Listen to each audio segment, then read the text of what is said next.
All right, last week of what we started almost 2 months ago, or maybe it's really 2 months ago. Stephanie's here with us again today. Welcome, Stephanie. And the wrap-up call, and this is interesting. Stephanie and I have been talking about this a lot. I don't even know if it's a head-scratcher or it's baffling to people that look at the real estate industry that are from other businesses, but you're going to want to probably listen to this call several times. We're going to go through and we're going to pull out select topics and use this as a wrap-up because of, I don't know, if you were a psychologist, I guess you would probably, Stephanie, call this denial. In other words, agents think the grass is greener if they just change brokerage.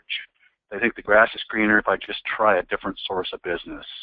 Or I don't understand how this doesn't work or works, or I can't get this to work for me. There's a number of themes that we'll touch on today.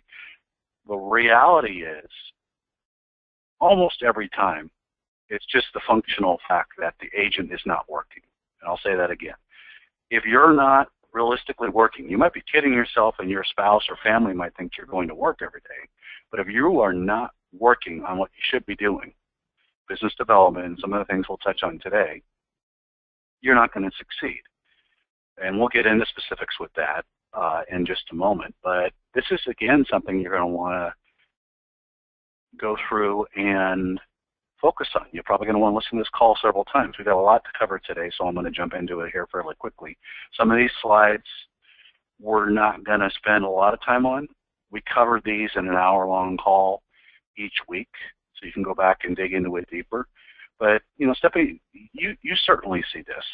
The shiny object problem is a real problem.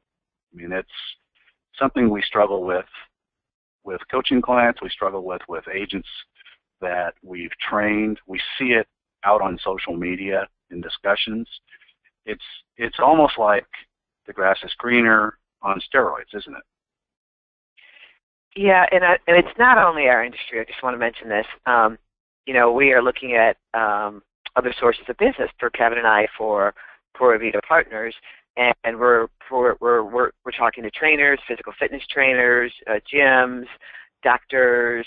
We got oil and gas guys, and I always thought that everybody struggles with this. That doctors open up an office and they don't have the faintest idea on how to build a business, do they? Salons, it blows me away that when I go to my salon, that they always try to confirm my appointment for me, and I never do because I know my schedule 30 days out. My point is that all people who own a salon would have to do is call all of their clients who haven't been in a month and get business, couldn't they? I mean, it's that simple. I think it's a nationwide issue about how business, not a nationwide, but it's just culturally, people don't know how to run a business. I'm going to get into real estate because I love houses. And then I'm not doing what I'm supposed to be doing at RE/MAX, so I'm going to go to Keller Williams. It's no different there. It's you. It's you. You have to be a leader, and you have to act like a COO. You have to act like a CEO, a CIO, all of those things. And if you're not thinking when your feet hit the floor in the morning, how am I going to get business today? Then quit. How's that for? Quit. Quit hanging around the market center, you know? And there's a functional problem that I'll touch on these bullets fairly quickly, but the industry and the ecosystem in real estate, like we talked about in the week on shiny objects, is designed to mislead agents. I mean, there are webinars coming out now. I saw one posted this morning where they're going to talk about what you should have spent money on this year. And again, a lot of this stuff, if you look between the lines, is not accurate. They're just looking to find the way to get more money out of agents. Certain things work. And there's this social media bias where we think that, God, if I just try some of this stuff I see lauded out there.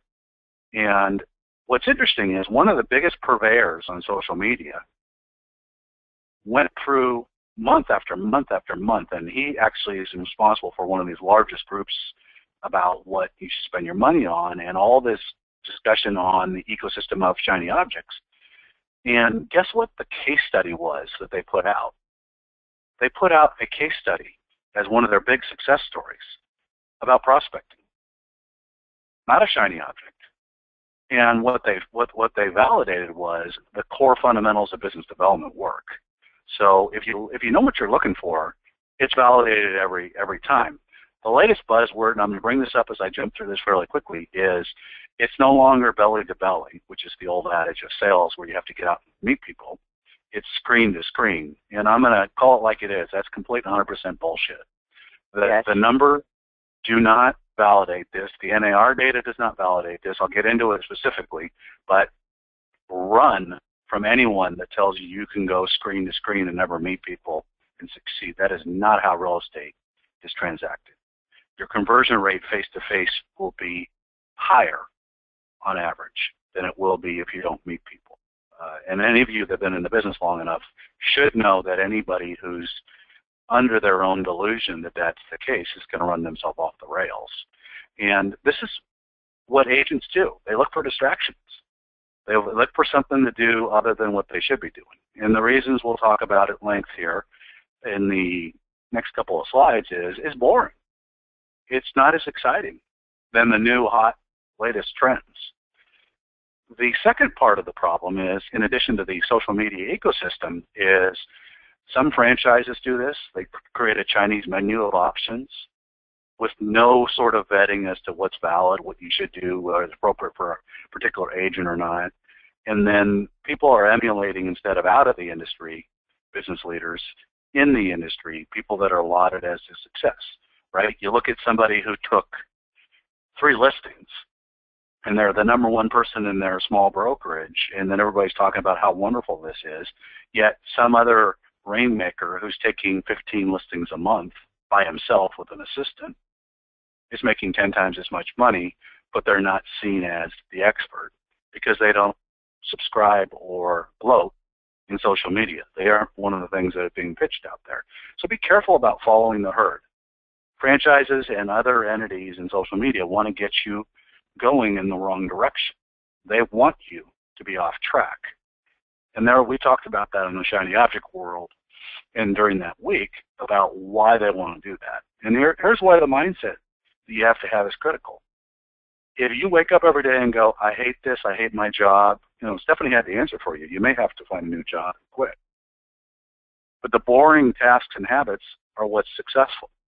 In that case study that came out from the shiny object purveyor, the boring task that they discussed and why this team was so successful was he, the inside salesperson, in other words, the rainmaker, effectively, that was identifying and converting leads, was prospecting every day at a pace that most people would do 4 days worth of work, and he was working 20.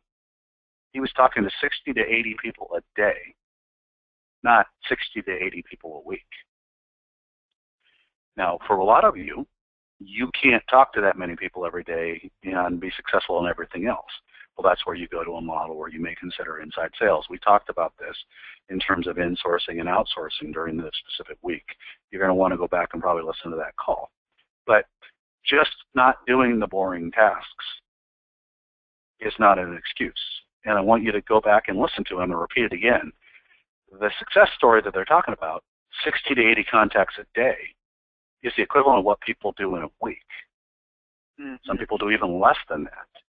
So if you're doing it once a week and there are 4 weeks in a month, you're working 4 days a month. And then you scratch your head and go, I don't understand why this doesn't work. It won't work in my market. My market's different.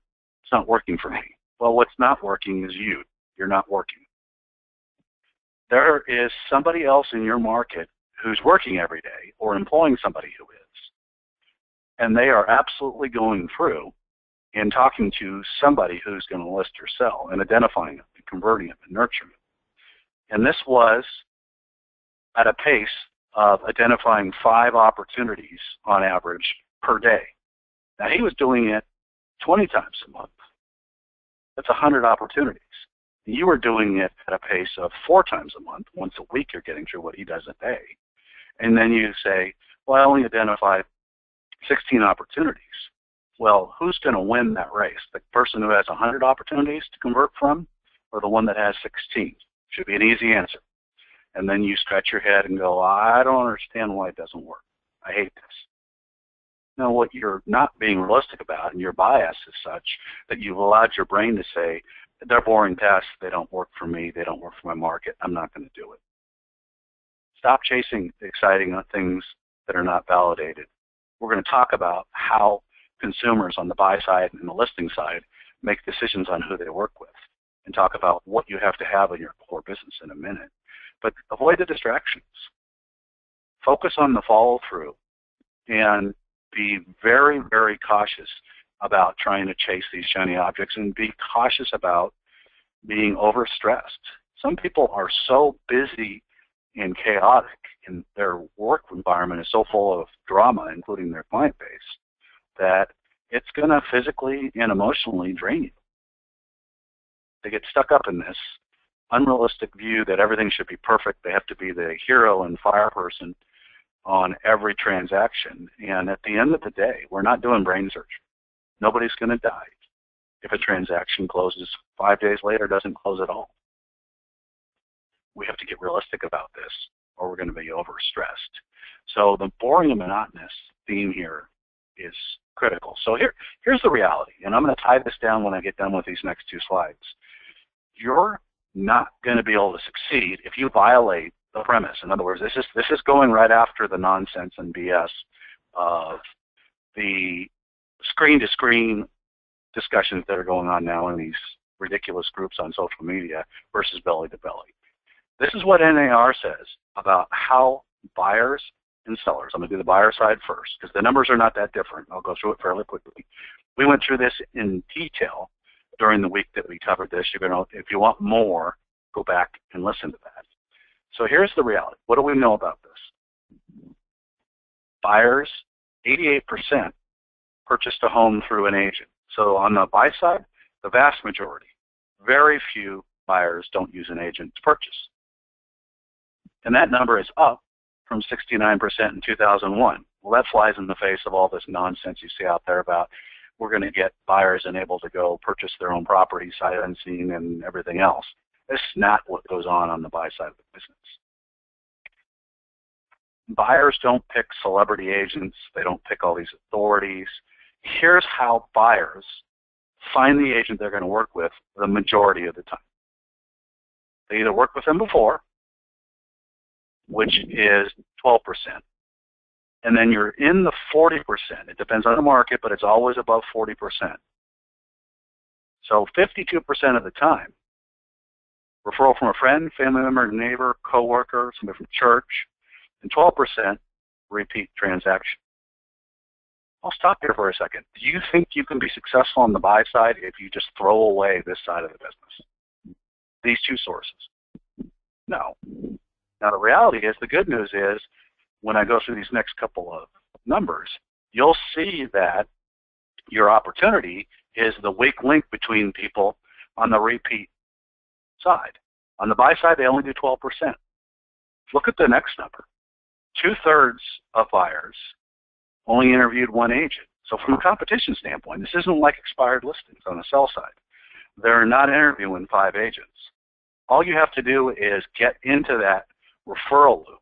Friend, family member, neighbor, coworker, church member, whatever you do to disrupt this, because that is 50% of the transactions. If you're in a big market like we were in St. Louis, where there's 12,000 transactions, 15,000 transactions in an up year, do you think you can survive by just ignoring 6,000 or 7,500 of those transactions? It sounds ridiculous when I say it like that, but that's what agents do, right? I don't like working this. I don't like doing this boring activity. We are violating the general premise of where this occurs. There is no discussion in here about these referrals occurring because it's screen to screen versus belly to belly. People make decisions based on, and this is a non-real estate thing, people make decisions to purchase based on face-to-face transactions. You eventually have to get in front of somebody. You can certainly do it over the phone. The conversion rates are not as good. We talked about this before in previous sessions. You're never going to convert as well over the phone as you will in person. And that's where we'll talk about nurturing leads in a future webinar, where we see some of these successes for people that have inside sales and how you do this. So repeat and referrals. 88% of buyers said they would use their agent again. 63% would recommend them. So what ends up happening is, if only 12% actually use the buyer agent the second time or later, it's very big confirmation that the linkage between what they actually say at the time of the transaction and what they end up doing is like night and day. It drops from what we're looking at here is a high number, 88%, down to 12% actual. That's your opportunity. What it says is, if they're only interviewing one agent, I need to be the agent that gets recommended. And we'll talk about how you do that as we get further into the session today. Now, the sell side is not that different. Again, we went through this in detail in a previous week. You're going to want to, if you're interested in this and understanding it further, go listen to that entire hour call. But look at it on the sell side. It's also 88%. It's a very high number, and it's up from 2001. The number on the buy side and the sell side are no different. In other words, it is not a different percentage. And both percentages have been rising. So again, the people that are trying to disintermediate the real estate agents, the numbers do not support that. It says buyer in the paragraph, but it's actually sellers. It didn't get changed there in case anybody's a stickler for detail.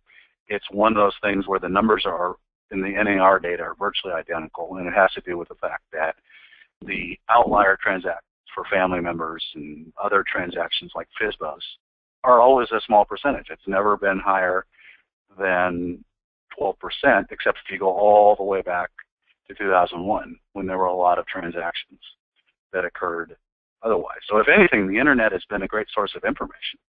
The new models have been a great way of getting things out there, but it hasn't affected it. So let's look at the sell side. It's the same as the buy side. It's not about celebrity. It's not about being a member of some ridiculous, fictitious association of experts. It's about being a proven producer. The same way people pick a surgeon, the same way people pick other professionals, CPA, financial planners. They're going to want to make sure that you're competent, and they're going to want to get a referral from a friend, family member, or another peer. Could be a coworker, could be a member of a church or some other association. The numbers are not that different. When you look at it, the 38% and the 22%, it's a very big percentage. The reason it's lower than the buy side is the sell side is seen as a more of a business transaction. It's seen more as a vetted process. But look at the reality. They only 70% and even higher percent only contacted one agent. Unlike expireds, where we know it's a more than one agent on average, or for sale by owners. Again, if the 50% of the transactions in your market are going to get referred this way and get sourced this way, 70% of the time you're never going to have any competition. I mean, you can't build a more solid business model, and we'll talk about how you have to operate to succeed in this, and why that model of that inside sales agent was so successful for, and that's not an isolated instance, it's just the latest business case study to come out. 70%, no competition. Over 50% again of the transactions on the sell side come from repeat or a referral from those same sources. These are also, if you look at it, numbers that have dropped from what people are saying to NAR when they're done at the end of the transaction. And there's a reason or two that are a little bit different for the sell side. In other words, you sell somebody a house and then you list a house for them. They're a little bit different transactions. Sometimes it's a difference in the agents and how they do it, but it's the same broken linkage. It's a weak follow-up. That is the number one thing that compromises people, right? They never hear from their agent again. Agent retires. Agent is not around. And when they get ready to transact business, if you remember from the week that we talked about this, one of the other trends that's occurring that's not on this slide is that the turnover rate in many, many neighborhoods has gone from 6 or 7 years to 10 years. So there's a long period of time for a homeowner before they transact again. It doesn't mean everybody falls into that category. But this is, again, the opportunity. There's two ways to look at it, right? Even though there's a higher percentage than on the buy side that do a repeat transaction with their agent, still not the majority, right? You got things starting in the 80% that end up down in the very low percentages for actuals. That's not what they end up doing.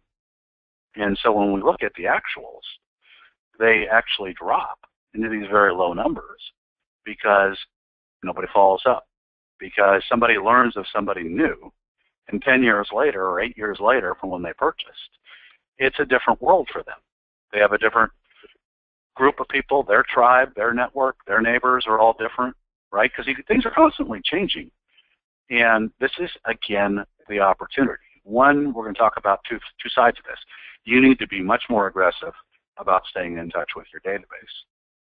And you need to be reinforcing based on your expertise and your continued production that you're still in the business to avoid getting disintermediated by some other agent. The numbers and the data tell us this is very common that other agents can dislodge you, especially if you're not doing follow-up.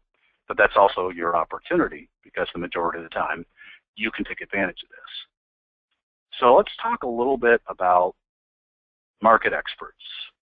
We talked a little bit about the reality of what goes on as it pertains to the buy side or the sell side. The reality is if you're in denial about your market, the market conditions, demographics, could be by price point, could be part of the market that has shifted, it could be your overall market, you're not going to be able to outmarket and position and say you're a celebrity agent, you're an expert, I've joined some association, I've got Barbara Corcoran saying that I'm wonderful and showing up in a picture. It will eventually become really clear. First of all, your population may not think anything of Barbara Corcoran, and if it comes out and one of your competitors is nice enough to let the people know that you're such a good steward of your money, you spent $50,000 to have her show up in a picture with you, somebody might work with you, right, if they're into that kind of stuff. But the demographics and psychographics would say that if I'm a seller or I'm a potential client, that you probably don't make good decisions if you thought that was a good use of your money. It's a very risky strategy. And that's just one example, right? There's associations you can join that will position you as an authority and give you a little logo you can use. The commonality to all these things is they're snake oil. We talked about that a few weeks ago. And prospects, based on the demographics that I just went through, don't make decisions that way. In other words, the snake oils purveyors will tell you something that doesn't validate against the numbers in the market.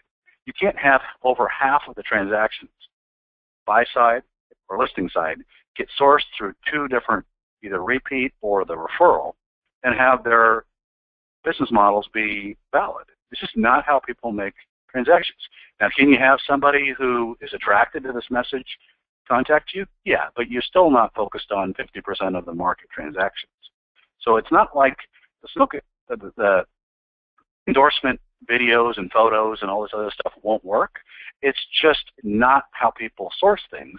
Doesn't mean you can't find somebody that goes, wow, okay, yeah, Barbara Corcoran thinks you're great. I'm going to go do this. You have to decide. I mean, that's just the ego-based way of going after business. Will it work sometimes? Absolutely. But you're ignoring over 50% of the transactions. The best real estate market expert has a track record of success. They don't focus on being a celebrity or an authority. Here's the side effect that will happen is the press and others will start to come to you if you're demonstrating expertise in the market. We do this in St. Louis. I was new to the market. I've been in the market less than 2 years, and I had people from the Wall Street Journal to the local Post-Dispatch paper to the Christian Science Monitor calling me and contacting me because they wanted to get my insight on what's going on in the market. Never once did I do any kind of authority or celebrity. Believe me, those of you that know me well would know that I wanted to stay out of the limelight. I would never want to focus on something like that. I don't want the attention. You put a big target on your back. It's not something that it usually ends up very well. Why did that occur? Because I understood in detail market conditions. I couldn't just say, oh, it's a hot market, listings are selling quickly. I could give you exactly what's going on and even compare between the different price points. Go listen to our market condition webinar series. I know we've shared this with you before. And it's going through the total market overview and explaining to buyers or sellers about what's really going on in your market. If you're not going to do this, somebody else will in your market. And the reason that with 50% of the transactions either go in repeat or the referral, you're going to get selected is that this is something that you conveyed to them and continue to convey to them instead of just calling them up and asking them for business. People and agents that skip this are missing the largest opportunity, along with proof of production, to demonstrate that they're a successful expert in the market. And performance matters. I don't even want to say it's disgusting, but it's disingenuous in social media that these entitled agents who don't do very much, they're low-volume practitioners, or they're evangelists for socialism, that want to say that the high-volume producers and the people that would have transactional expertise based on experience are egotistical, they're jerks. Now, does it mean that there aren't some people like that? Absolutely. But the vast majority of people who have extreme expertise in the market are not that way. And so be careful, because don't get caught up in these discussions. They're out there, right? It's the same problem we have in the United States, where you have this entitlement attitude and this stuff, and it's very pervasive in real estate. And people want to drive a negativity to expertise. And if you talk to sellers, again, this is not what they look at. They don't look at that, oh, I like Susie or John because he's really a nice person or she's really, really nice and sweet. When it comes down to it, they're going to make a referral based on some amount of expertise. They're going to have some of that come into play. They may not tell you that, but they certainly don't do it on a charitable basis and go, well, you know, she doesn't do very much business. I think we should give her an opportunity. That's not how transactions are referred. That's not how consumers that don't know you make a decision. It's not just expireds that want to know about your success.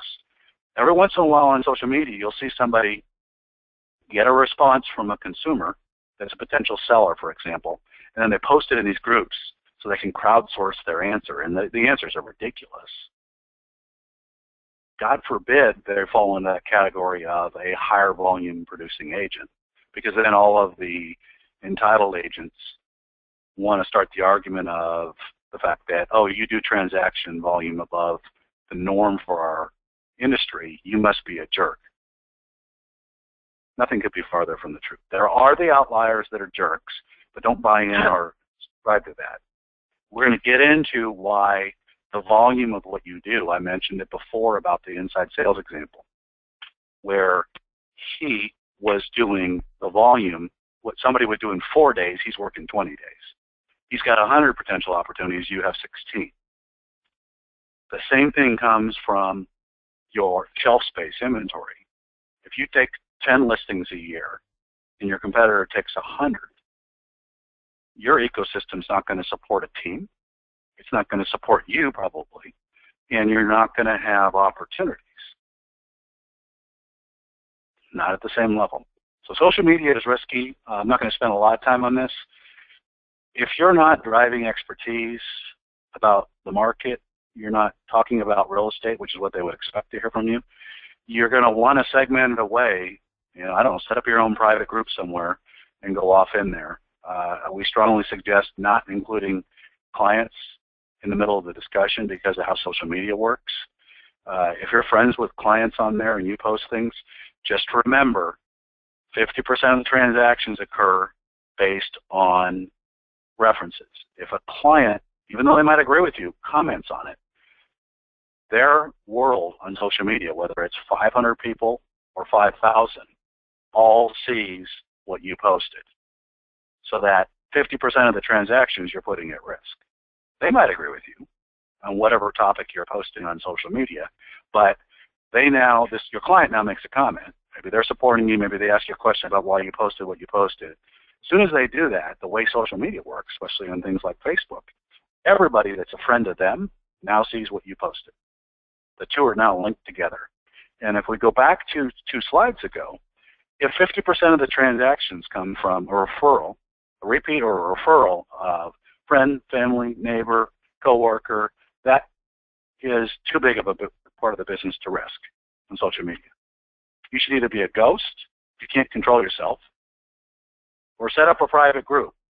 We strongly discourage you from making potentially controversial, even though that you feel strongly about this, posts on social media. If you're going to have people make decisions about you, because again, even if you get a comment that supports you, that person's world, not everybody in their world is going to support your position, and they just saw what you stand for. So even if that person says, yeah, I think you should call John, they're going to remember from social media what you posted. So be very, very careful. So let's talk about interrupting the process.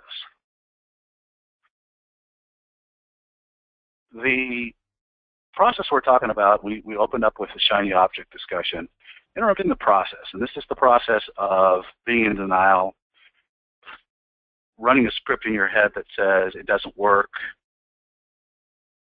any of these dysfunctional things, chasing things that make you feel good, keeping busy. First thing you got to do is you got to make sure your pillars of business match the marketplace. Well, we already know everybody should have 2 pillars of business. You need to not ignore your repeat clients, because it's not about them, even though they're not going to move for 10 years on average according to NAR. Well, you got 10 years of time at which 40-something% of the time, buy side or listing side, they have an opportunity to refer somebody. If you're wondering why those referrals don't occur, it's because you missed that as a pillar of business. So if we think about that from the network standpoint, if you're not being purposeful about adding people into your database, you're going to have a much smaller opportunity, and you need to follow up on that database in addition to getting it in there.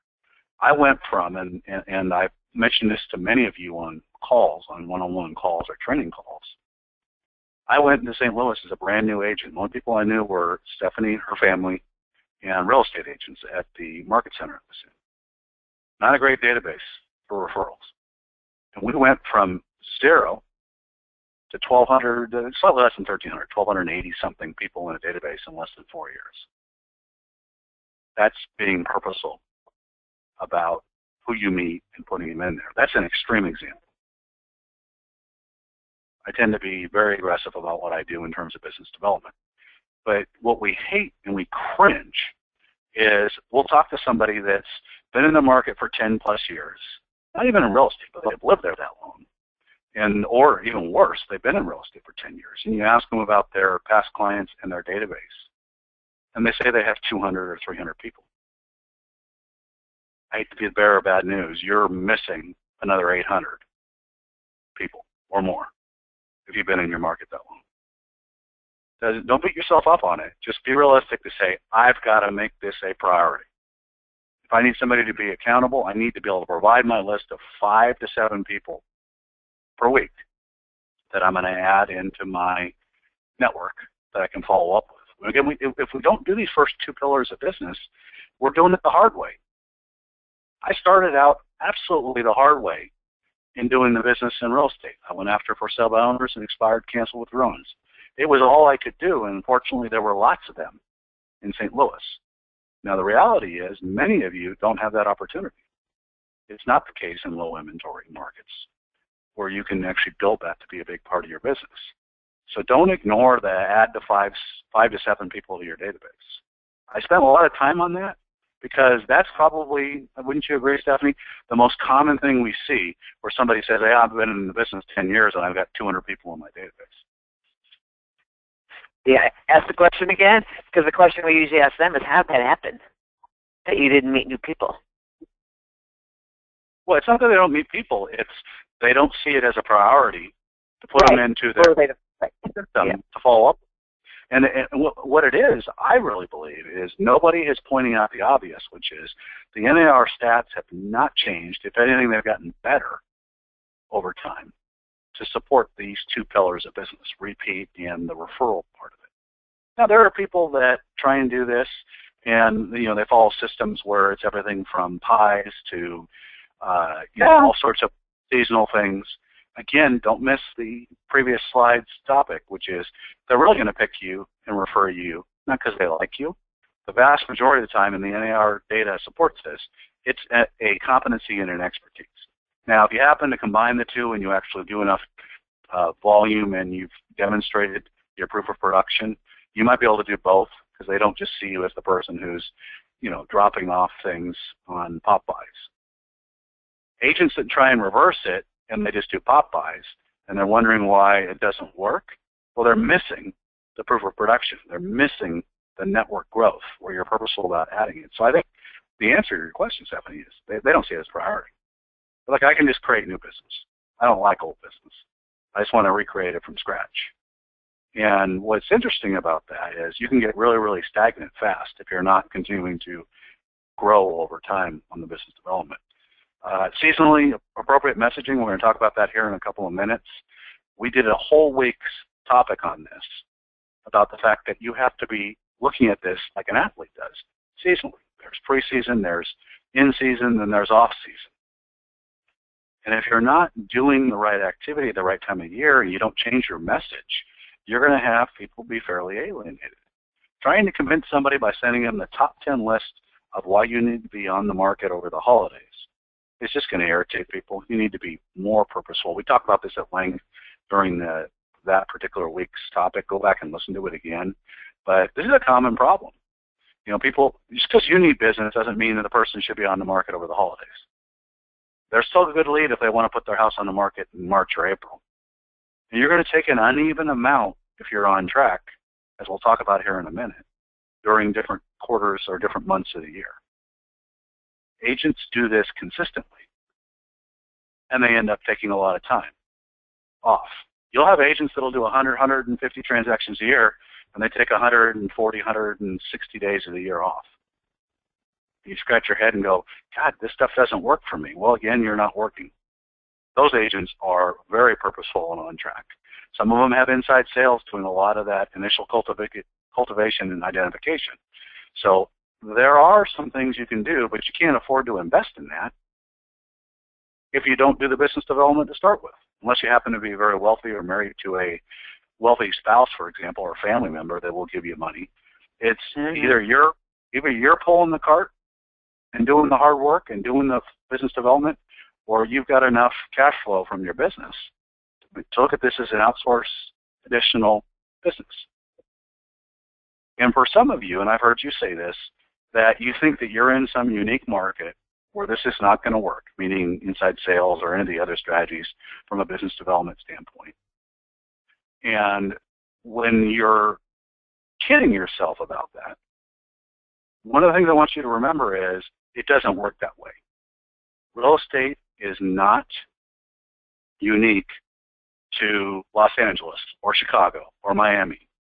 These core strategies, with very few exceptions, work in every market, meaning that the stats I gave you on how people source their business, why those two pillars have to be at the core of your business, are not different. You don't get to give yourself an out and say, well, this doesn't work for me. Again, it's because you're not working. You're doing 4 days worth of work and somebody in your market's doing 20. They have 100 opportunities and you have 10 or 16. They're going to beat you every time. So don't let yourself have that out. Now, the biggest database and network wins. We've talked a little bit about this. This should be something you look at every day. Have I talked to enough people so that I'm growing my network in my database and my future business opportunity? If 50% of the transactions are repeat, and those referral sources we talked about earlier, you're going to be hamstrung and really handicapped, if you're not laser focused on this. I would set as a minimum 5 to 7 new people into your network on a weekly basis. And don't discriminate. I have some of the sources. I don't have time to get into the detail on the storyline, but my biggest referral sources were they were union negotiators, for example, not CPAs or accountants or lawyers or divorce lawyers or some of the things that you see touted out there. Those work. They take a long time to cultivate compared to somebody else that's going to have their own network that's a large network. Maybe they've lived in the area for a long time. So you need to be very purposeful about this. If you want to star it, go back and listen to the week we went through this. We talked about it in length. And demonstrating market knowledge, proof of production is probably one of the most powerful things. Proof of production is a differentiator. This is something that you can't buy. Let me just finish the point here, and I'll let you jump in, Stephanie. You cannot buy proof of production. You're either listing and selling homes, or you're not. Unlike the entitled agents that say that all high-volume producers are jerks and they don't ever talk to the clients again and they do a terrible job, that's not the reality.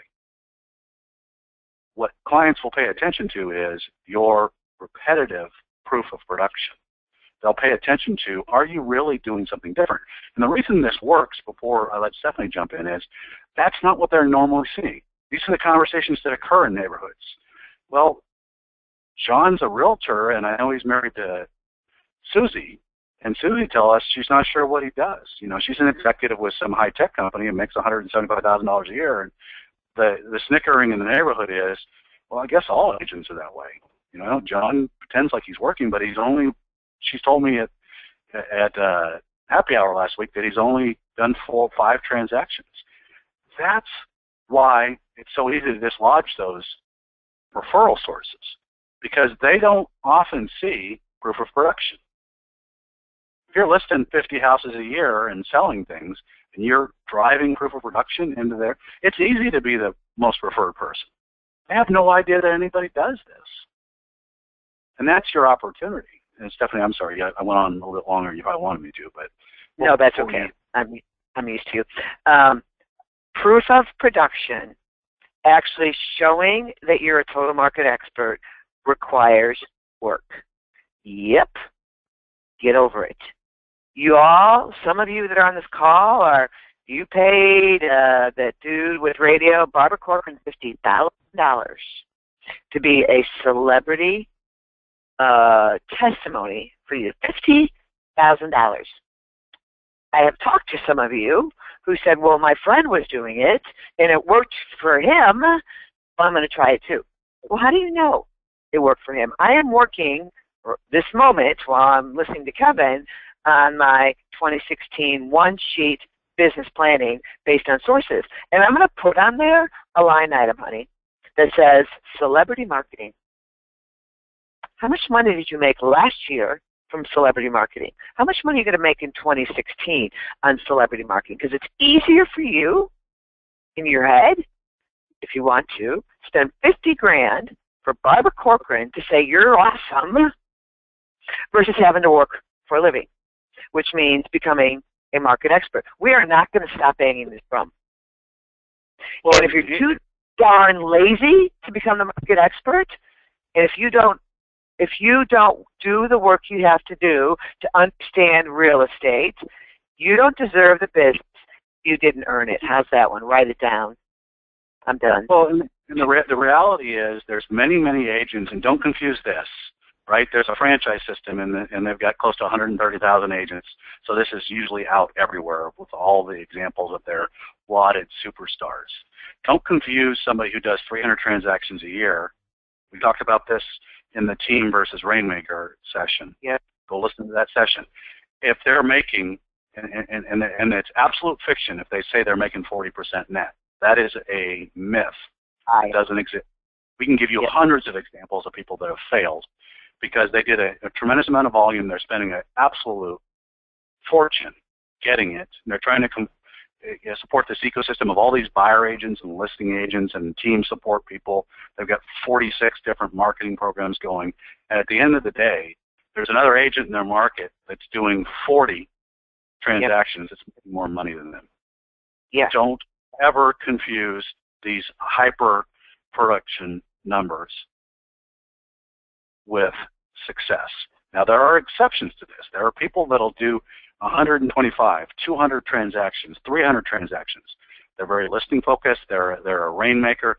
They don't invest in or spend all these things. You won't hear them on the radio. You won't see them investing $50,000 in Barbara Corcoran. What they will do is they will build their network. They will build their database. They will do an excellent job. 100% of them have those core sources of business as a core part of their success. And they don't subscribe to the I'm going to try every shiny object.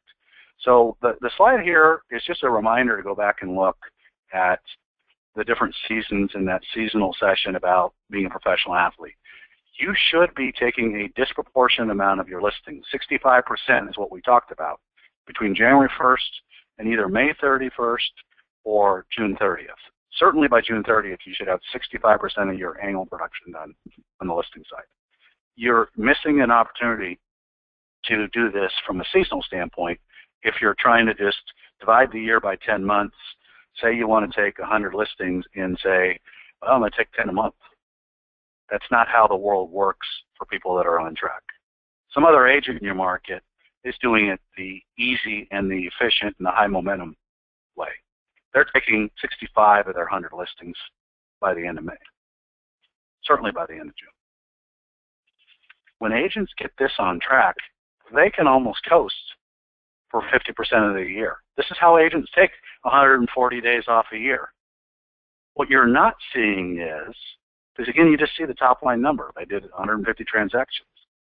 Well, they did all that in a very compressed period of time. They aren't sitting around in December doing anything other than looking, as it says here, when you look at the Q4, they're looking at very few listings taken, and they're looking at a huge ramp up in opportunities that are identified. Right now in your market, we're here in December, we're closing in on the holidays and the new year.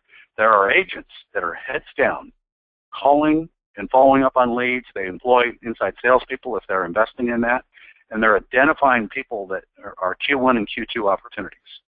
And look at that ramp up, right? In Q4, you're talking about identifying 40 to 50 opportunities.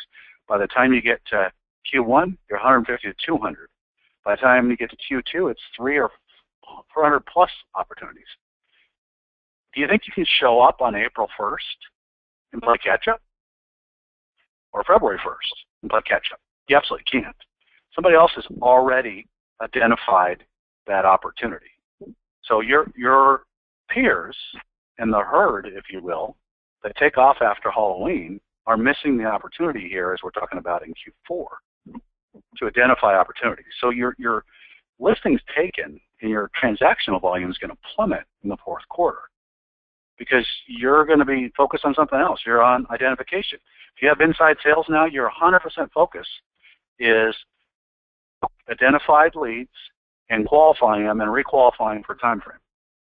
Very few people will answer the question, if we were hypothetically on the market and we had a contract next week, could you go through the inspections and all of the process with a buyer over the holidays and be ready to move by the end of January? There are very few people that are going to say, yeah, that's not a problem. There are more people who say, well, we'd really like to start the process then, be on the market by middle to end of February, and then be moved closer to the end of the school year. And that's why you have one of your competitors or more in your market that's going to take 65% of their listings in the first few months of the year, because they've already identified all those opportunities. And it's interesting that agents don't get this and connect the dots. Part of it's because some of our peers in the coaching world teach linear thinking. Well, our business planning classes, you're going to have 10 months divided by 10.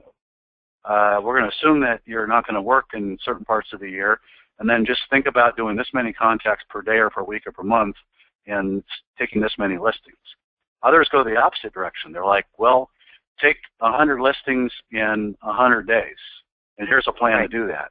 Well, imagine you try and apply that out of seasonality, or you didn't do what you needed to do. In other words, the agent that's going to take 100 listings in 100 days did what in the fourth quarter? Something very different than the agent who tries to do this on January 1st instead of starting it on October 1st. There's a difference in this nurtured mega funnel. It has to do with timing, priority, and seasonality. You got to reset your expectations, like it says on the left there. You need to look at these things as valuable assets, and every person you ever come in contact with is potentially 50% of your business, and you can't ignore them. So the ISA model is one of the things you're going to hear a ton about. They're writing the new version of the Millionaire Real Estate Agent book. It's going to be a big part of it. It's one of those things that you need to be looking at. If you don't get it and you don't believe in it, you're never going to want to invest in it. So the boring tasks that we talked about, you need to be focused on all of my success comes from a nurtured funnel. The bigger I build my network over time, the more successful I'll be. So you look at direct activity by a rainmaker and then eventually through an ISA, you could be adding future listing opportunities at a pace of 50 or more per month. Don't ever let yourself be convinced that my market's different. Unless you're in a small little resort town where there's less than 500 agents and there's very few transactions, you're going to have plenty of opportunities to identify. You got to scale appropriately, but many, many of you are in big markets. If your market is 5,000 transactions, there are 50 people you can find that are telling you at some point in time they're going to list the property. It just goes with the transactions. And remember, half of the time, they're not going to interview more than one agent. It's more than half of the time. They're not going to interview more than one agent. And then the way they've picked the agent they're going to talk to is that referral. So if I don't identify them and do proof of production and differentiate myself from the herd, some other knucklehead is going to get referred by a neighbor. Some other really incompetent agent, even though they think that they're the neighborhood joke like I described a few minutes ago, is going to get referred. And meanwhile, you're over there messing around with shiny objects, not working. And if you look at it, it's a rather simple thing, which is the more opportunities, the more future opportunities for listings especially that I've identified, the easier my job is. Back to the start of what I said. Do you think that that rainmaker who has 100 opportunities new coming in per month from that inside salesperson, and you've only got 10 or 16, they're going to crush you in the market. And it's not because they're marketing. They're going to crush you in the market because they have more people to go meet with and more people to talk to. So that if you only have 10 or 16 opportunities, you're going to be hung up on, oh my God, I got to convert these. I got to convert a lot of them in order to hit my plan. And the rainmaker that's got 100 of them, all they got to do is look for the right opportunities. Oh, your sister's a real estate agent? Congratulations, good luck. Right? They go on to the next lead. Hey, if you don't have enough. Pick me. The 80-20 rule, honey, I think what you're saying over and over again, which we talk about over and over again, but I want to just kind of help tie this down. 20% of the industry earns 80%. Yes or no? Well, it's like 97.3, actually. It's well, not even 80. That's a conversation I want to have with you, is that 20% of the industry, even for those of you on the call, you're not going to get it. You're not going to, because 20% of the industry earns 80%, but the truth is 3% of the industry earns 97%, give or take a few percentages. Let that settle. And then here's even better, the 80-20 rule, and I'm loving this 80-20 rule right now. 80% of most of what you all do that are on this call, 80% of what you do daily gives you return of investment of 20%. So what I'm saying is most of you are spending 80% of your time messing around.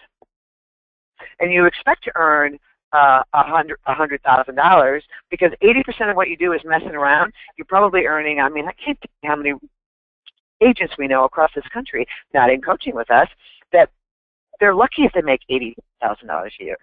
So for those of you who are with us who are making $300,000, $400,000, $500,000, $600,000 a year, the ones that get it and get it right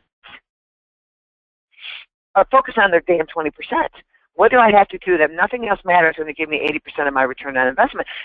Prospecting, following a business model, having a strategy, following your schedule, having an accountability coach, some sort of a trainer who's been there, done that before you. If you're on this call and you're not writing this stuff down, good luck.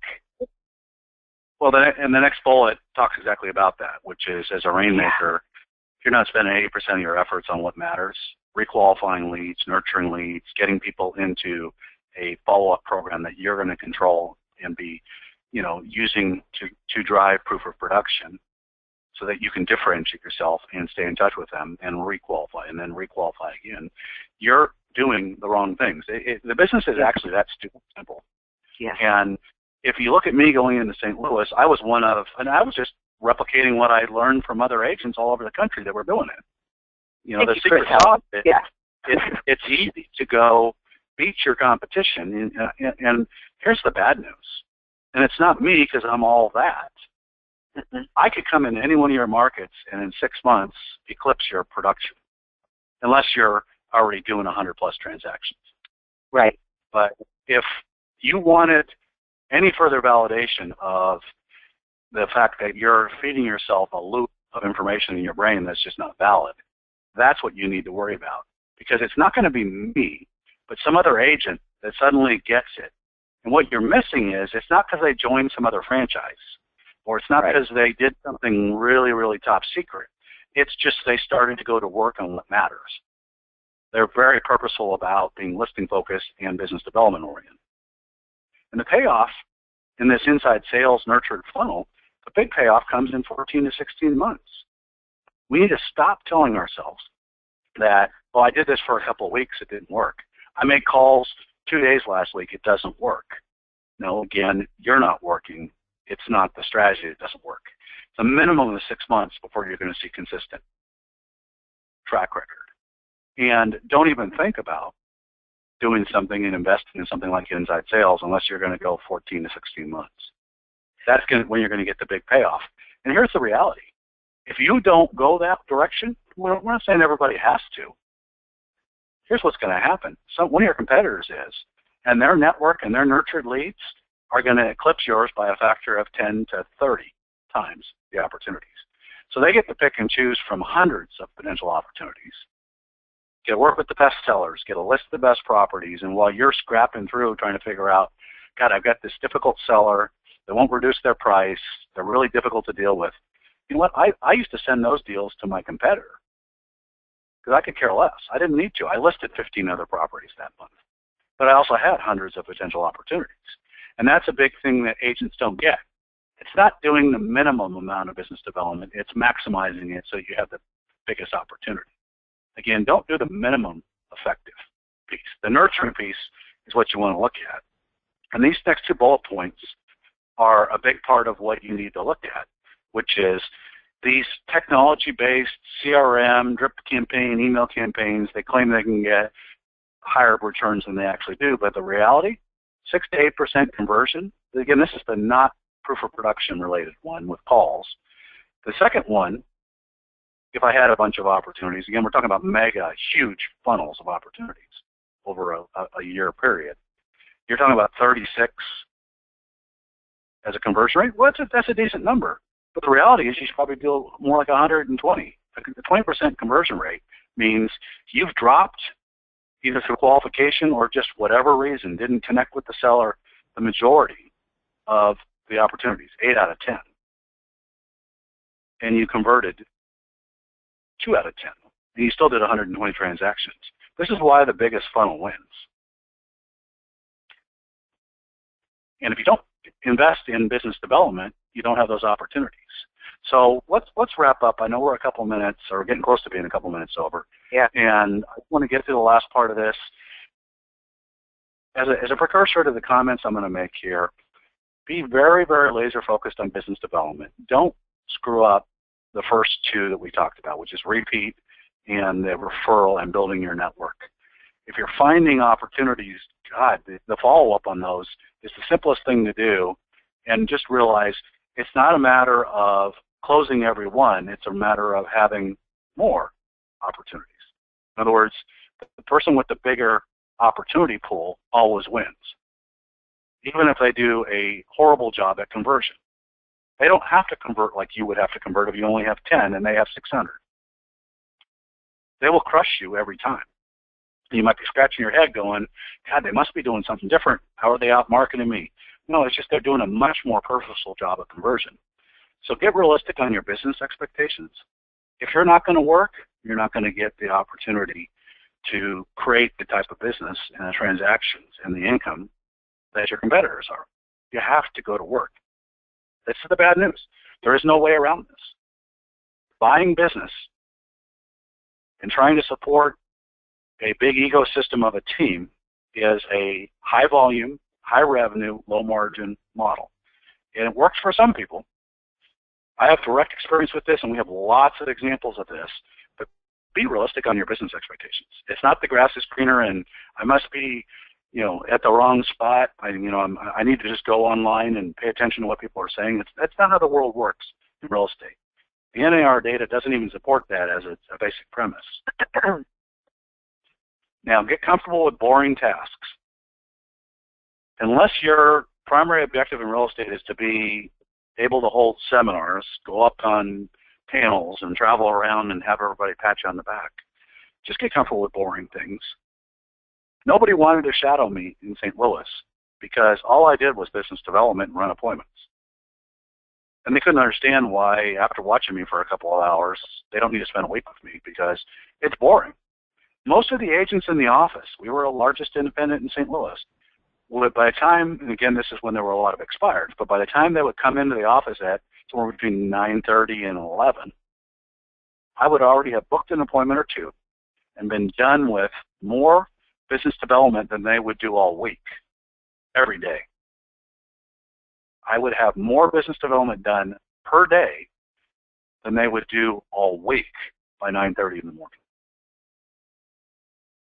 That is how you succeed. I went to work.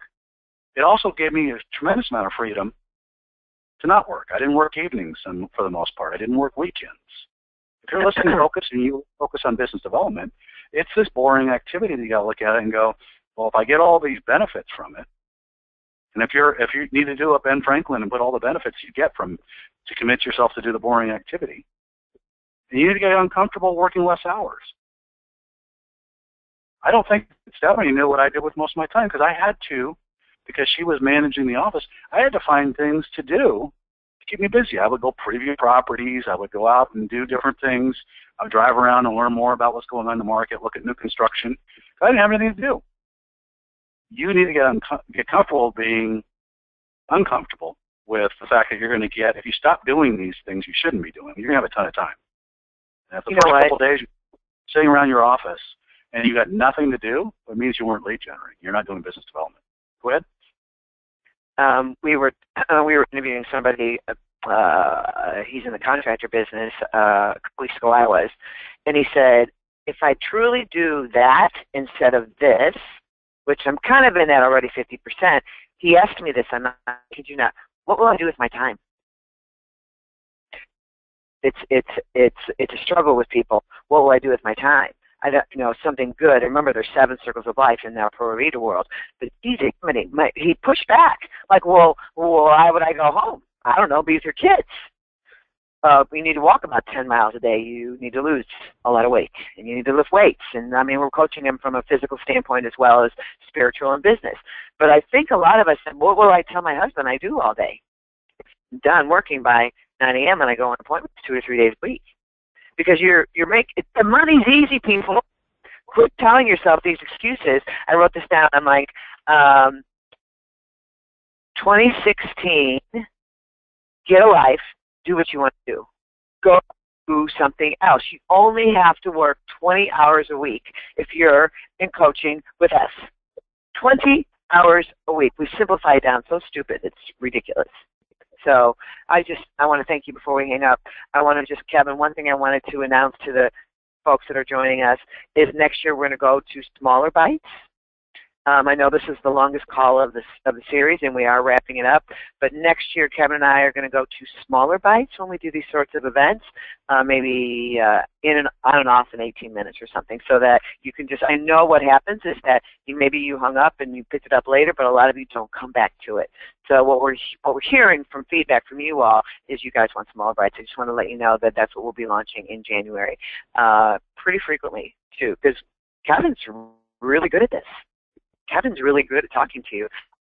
I think there's a lot that we have to share with you all, but I just want to just drop that little tidbit there. Go, honey. I'm sorry. I didn't mean to step on your toes. No, not a problem. And, the uncomfortable part of it is trying to not violate the reality of the business.